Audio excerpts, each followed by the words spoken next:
Okay, so next up, I believe, What is state are your balls in? Niku with real news.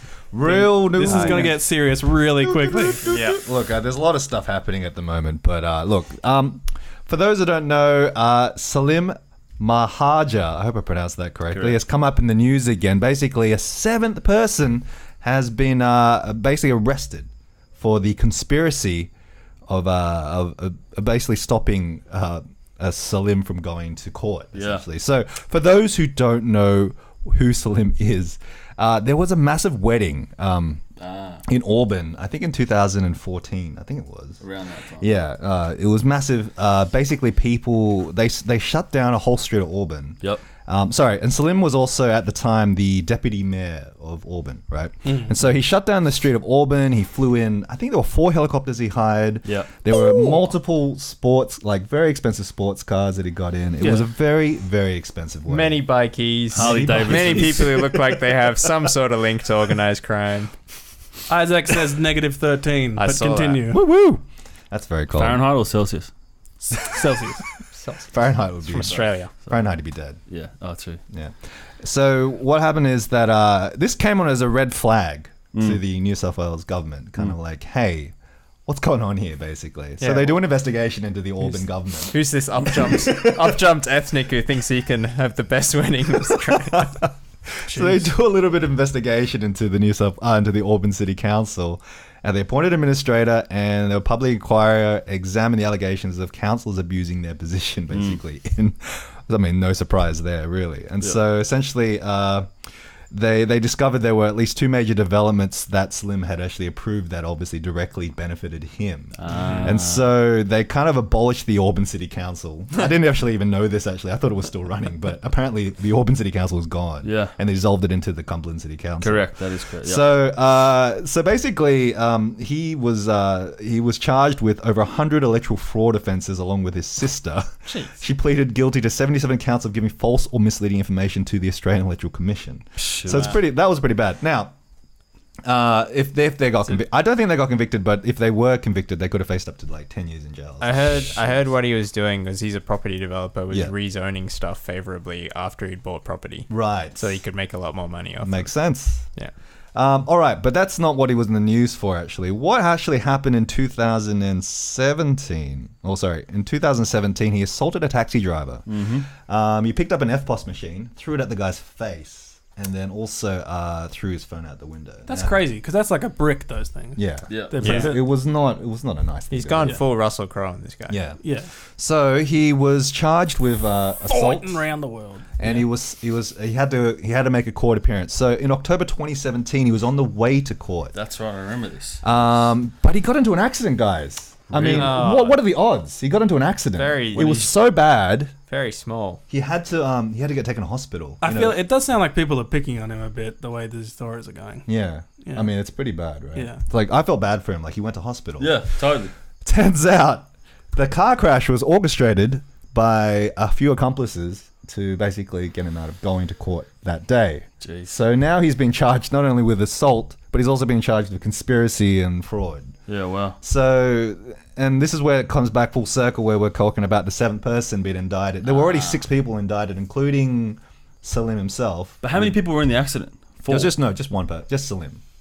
And another car, wasn't it? Or did he in the other car. Sorry, in the other car. Yeah. So the other guy hit. Did it have details of like the setup of the accident, or was it? No, they just said a car crash occurred. Yeah. So I don't know and what they'd happened. taken out insurance policies on those cars or something. Correct, right? Before. Yeah. Or like the day before. Yeah. Suspiciously It's small. like, how does he not, like, is there more to the story before I No, keep going. Like, how does he not, like, at least have a moment of clarity where he's like, people are smarter than my plans to rot the system. I've heard him talk, and I don't think that's the kind of thing he thinks. Like, even if he isn't intelligent, which I guess maybe he isn't. He's made a lot of money for someone if he's not intelligent. Well, that's just real estate, right? Well, he's inherited some from his father. His father was a property developer prior. And he's done the Donald Trump. Ready? His father actually was in jail for 3 years. Right. And then they had the wedding once his father got out of jail. Oh, right. So what was his father in jail for? For defrauding the NAB bank for millions of dollars. So it literally runs in the family. This is getting funnier. So keep going. Sorry. Millions of dollars. Yeah, millions. And that's all he got. 3 years. 3 years jail. And his son's still really rich. Yeah. Wow. So it pays. Crime pays, guys. Turns out karma isn't a thing. Look, there's some other stuff I wanted to find out. From this point onward, it's just rumors that I heard. I heard that he went to court. There's a lot of court fees that he owes. Shivers. But he doesn't have the money. He doesn't have. I know this is quotations. Doesn't have the money to pay for these court fees at the moment. So, and also I heard that the person who crashed the car in that crash was apparently a convicted hitman or something like that. So it's just one of those. It's just so. It's so absurd, right? Like it's one of those things where it's like this is clearly Channel 9 is probably shopping around to buy the underbelly story for this. I'm telling you. Fiction, Of course, he would completely deny all this, but totally. I was actually doing a bit of research. What do you think the subtitle for that underbelly season would be? It'd be Deputy Mayor. Underbelly. Deputy Mayor. Dumbass. If you see him in interviews, you can kind of see him on the front. This is a particular interview. I don't know which interview this was. I think this is the interview that he put together himself. So this is him like talking up about. I saw this YouTube video today, and he's basically talking about how he was wronged. He was, he's not as bad as he actually is. So he's still playing the victim. Totally. Right. It's great. It's a really fantastic video. It's so funny. I don't think any of this would have happened to him if he hadn't self-proclaimed like he had the best wedding in Australia and done like that ostentatious. Dude, if he just had a small, like modest wedding, none of this would happen. None of this would come on the radar. So like multiple companies of his are like going under or something. Yeah. Because they're getting called out for fraud and not paying people. Yeah. It does. His lawyer quit on him because he couldn't afford to pay him. Yeah, fair enough. He didn't go to the Walter White School of Crime. Like the number one rule is to make it look like you're not rich. Yeah. Oh, I thought that was a school just for white people. Because if he was a white guy, he'd probably be getting away with it. It's only the Obedes that get taken in. Here we go. It's a race thing again. Here we go. Talking about race things. We're going across the other side of the world. We're going to South Africa. South Africa is basically ruled in favour. The South African government is basically ruled in corruption. South Africa has ruled in favour, basically saying that people can take back land from white people. Like basically, they're saying that they can take the land back from the white farmers. Yeah. So black people can take back land from the white farmers. And there's no compensation for taking it back. So I think it's called forcibly just take it basically back. Just take it back. Obviously justifying it by saying that it's just what do you call it? Stealing back. Reclaiming. Basically. So. Look, this is not the first thing. This is not one of those things that it's unfortunately not one of the first kind of racially charged things that South Africa is doing at the moment. I think even employment and stuff like that, they're doing this thing where you can only hire in a particular ratio. So according to the population, right? Like if they're just an example, I actually don't know what the numbers are, but just say 20% of the population is white. You can only hire 20% white people in your company or something like that. And everybody else has to be black, basically. Yeah.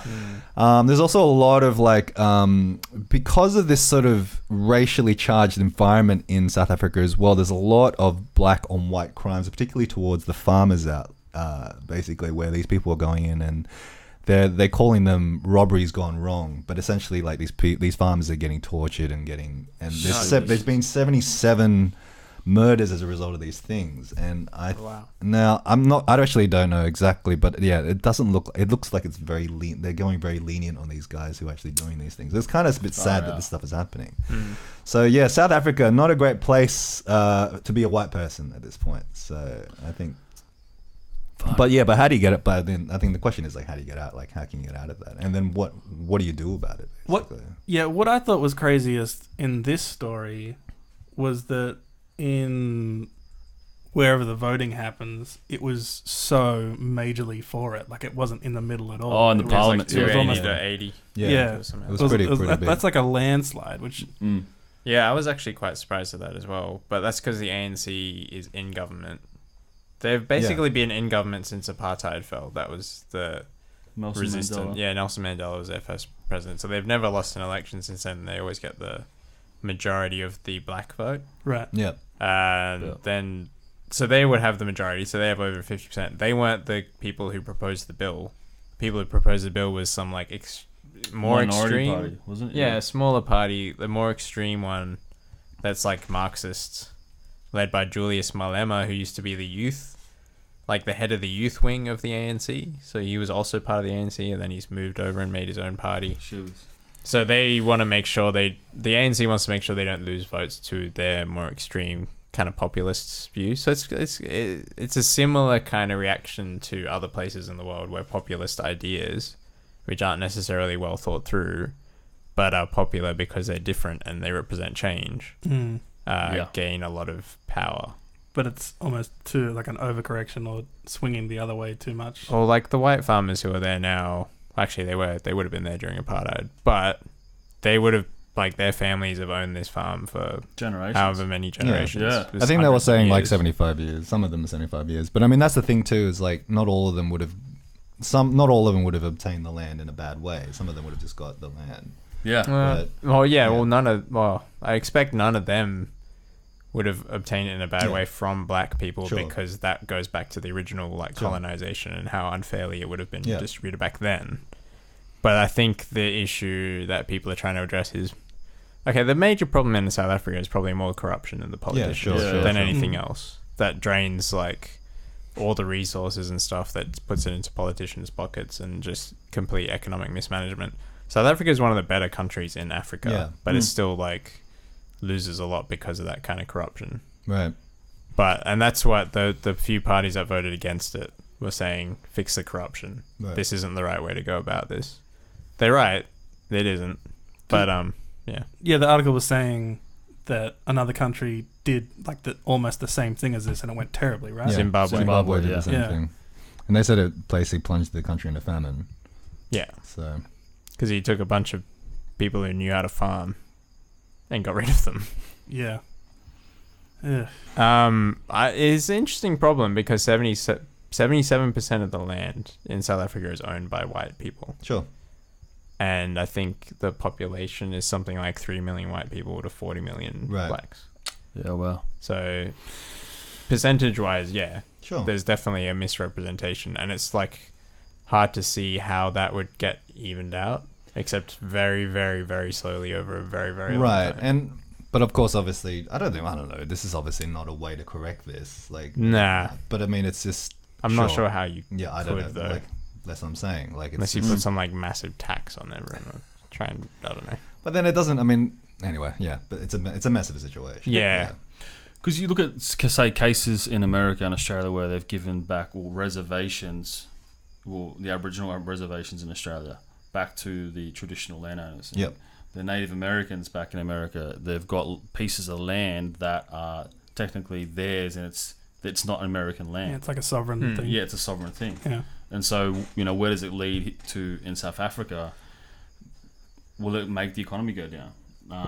Should they do a training program and like a buyback or swap deal or something where it's just like, so it doesn't plunge the economy in? It's the main thing that seems super different was the population thing that he just said. That it seems like maybe they just want every white person to leave. Is that kind of the idea? I'll look it up. I'll check what the actual. It sounds like that. It sounds like they make it basically. It sounds like a lot of people being, like, I think what John Lowe said was it's a populist idea. It's a way for them in their mind to correct something, even though it's not the best way to go about it. Essentially, if you look at the bare fact, 77% versus the percentage of the population, you think, oh yeah, that's terrible, and then you think the most easy way of fixing it, take the land from these people and give it to these people. Yeah, but farming's actually one of the hardest, farming's most really hard. You want someone who knows what they're doing, and it's unjust. It's fundamentally unjust to take something that someone owns without any kind of. That's the original crime, right? Yeah. And you can't repeat the same crime in the hope that it'll undo the original crime. Well, you'd think they'd have some sort of subtext to it of like only another farmer can take it over or something. Like, you'd think they would have put some more into this that would make it. Well, they haven't taken anyone's land yet. Okay. They passed a law that would start the process of changing the constitution, because then you're going to need to change the constitution in order to allow that to happen. Right. Because it would be part of the constitution that you can't, like, if you own something, someone can't just take it. Yeah. Right. Which is, just the idea of changing the constitution for that is huge. Oh, totally. Because, like, once you do that, where does it stop? Yeah. Like, far out, you can take anything. Yeah, far out. Because essentially South Africa is the, like what you said before, they are the leaders in terms of Africa as a nation, excluding, say, Egypt and the northern part of Africa, where even Egypt's a bit of a not great. That's got massive problems. Yeah, totally. The other ones would be like Nigeria, maybe. They've got massive problems. Yeah. Where is it great in Africa? Don't know. Who's doing well? Well, there you go. Yeah. That evens it out. Yeah, totally. Think of anyone. Yeah. There'd have to be. I don't know. Oh, there's definitely like people who are doing well, but there's no countries that are doing well that don't have like significant problems. Yeah, well. So, also, there's the drought in Cape Town and there's all the other stuff going on there. It's not great. I don't know much about the drought in Cape Town. They're coming up to the point where they're not going to have enough water. 4 weeks. So they turn off the taps and then you have to go to a distribution centre This is what to I get heard. your water. I follow this one girl on Twitter, and she was like saying that the best thing about coming to the US was actually having a bath.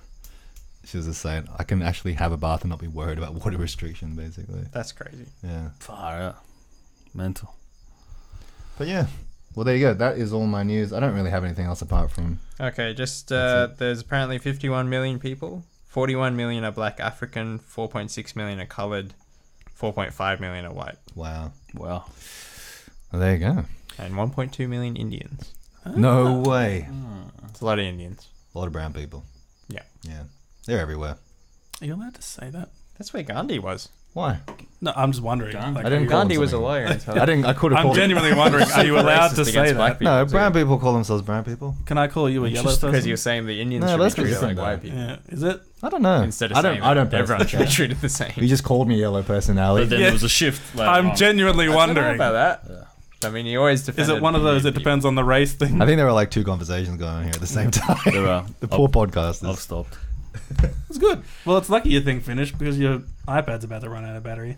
It's at 7%. It's not Yeah. about to run out of battery. That's plenty. He That's could draw up a picture. I could. with Speaking that of pictures, 7%. Shout out to Nick for the new artwork. Which is great. Makes Thank me you. look way thinner than I am. And I appreciate that. How did you decide on Chris being a wizard? I just tried to think of a different fantasy sci-fi setting that wasn't already taken. So I thought medieval, like old time, and then I Yeah. feel like Chris would like a wizard. Yeah, I think you would. I think Yeah. he did. Yeah. I think he does.